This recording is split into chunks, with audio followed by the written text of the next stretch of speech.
We're going to be starting on chapter 11, which is on the endocrine system.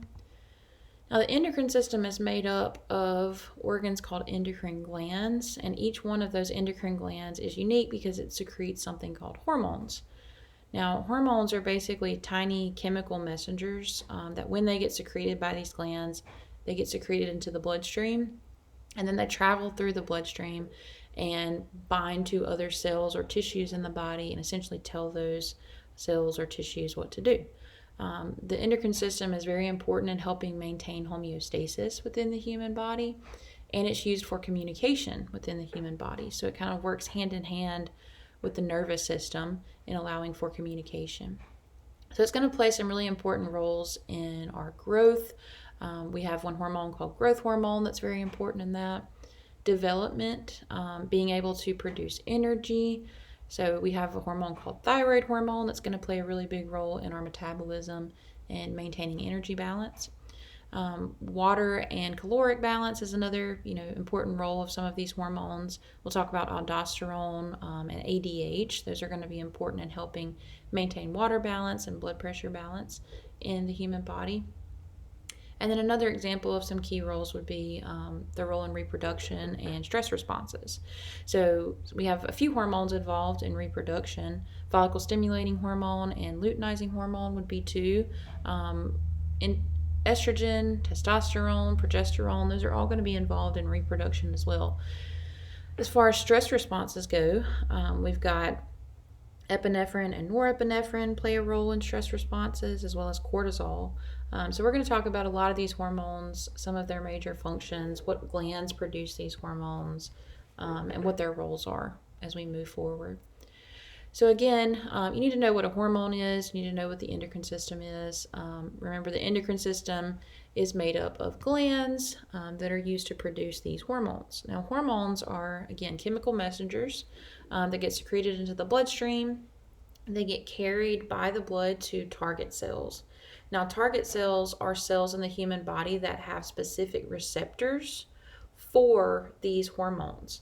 So a hormone is not going to be able to bind to a cell unless it has a receptor either on its surface or within the cell that will allow that hormone to bind to it. Once the hormone binds to that receptor, then it can trigger an action within that cell. A lot of times these target cells may be very, very far away from the glands that are actually producing the hormones that bind to them. And so some of these hormones travel a very long distance in the bloodstream to get to their target cells or target organs. Again, the endocrine system is this system that is made up of these endocrine glands that is secreting these hormones. And we have a unique name for the study of the endocrine system. It's called endocrinology. And if you ever have to go to an endocrinologist, that is a person who studies the endocrine system and will diagnose and treat any kind of disorders associated with the endocrine system. And we'll talk about some of those in this PowerPoint as well. So here we have an image of all of the major endocrine organs in the human body. You will see that there are three major organs in the brain. So we have the first one here called the hypothalamus. The hypothalamus also plays some nervous system roles in the brain as well that we mentioned back in the nervous system chapter. But hanging down below the hypothalamus, we have the pituitary gland. Now, this gland is oftentimes known as the master endocrine gland because it produces several different hormones for us. And a lot of those hormones are used to control other hormones or other glands, rather, in the human body. So again, this is commonly known as the master endocrine gland. Now, behind the hypothalamus, back here on the posterior side of the brain, we have a small gland called the pineal gland. The major hormone that is produced by this gland is melatonin, and that's going to help regulate our sleep-wake cycle. You guys have probably heard of that one before. Now, moving down out of the brain, we have the thyroid gland, which is a butterfly-shaped organ kind of wrapped around the trachea here. And on the posterior half of the thyroid gland, you will see 4 parathyroid glands. Each one of these has a unique function, producing different types of hormones for us, which we will get into later in the chapter. Below the thyroid, kind of down close to the heart, we have what's known as the thymus. The thymus is going to play a big role in regulating the immune system and helping to develop our immune system when we are young. So our thymus is typically larger when we are a child than it is when we are adults. We'll talk more about that later on. We have the adrenal glands, which are these pyramid-shaped glands that sit on top of the kidneys. So you have two of those on the right and the left kidney. You have the pancreas, which we'll talk about later, is called a mixed gland, meaning it has both endocrine and exocrine function. And we'll talk about what those functions are. And then we get to the reproductive organs, which are also, some of these are also endocrine glands, like the ovaries in the female. Those are going to produce estrogens for the female. And you've got the testes in the male, which are producing testosterone.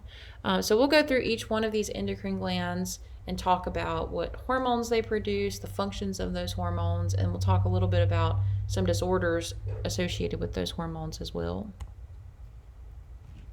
So let's look at the difference between an exocrine gland and an endocrine gland. Now, endocrine glands are always glands that produce hormones specifically. And so those hormones are released into the extracellular space. They're kind of released from the glands, and then they get picked up by the bloodstream.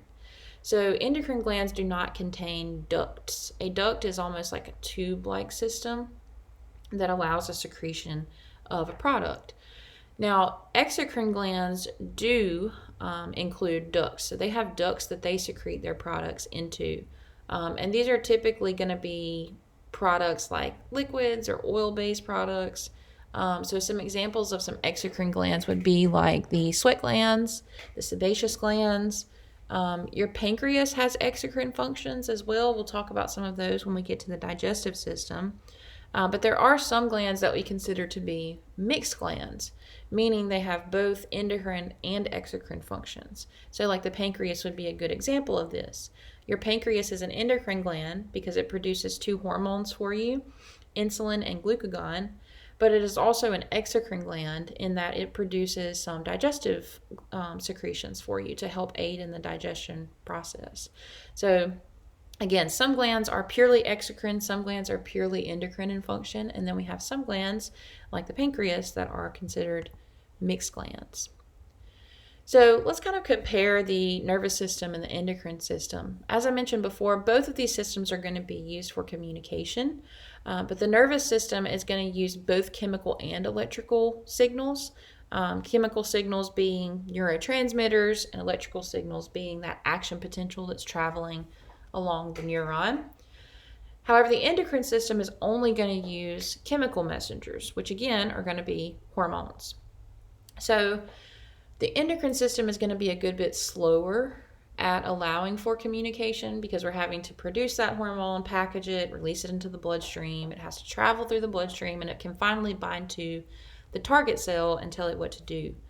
As far as the nervous system goes, the nervous system is much, much faster at communicating. It's faster at starting and stopping than the endocrine system is because much of that system functions on essentially electricity versus, chemicals having to be produced and released.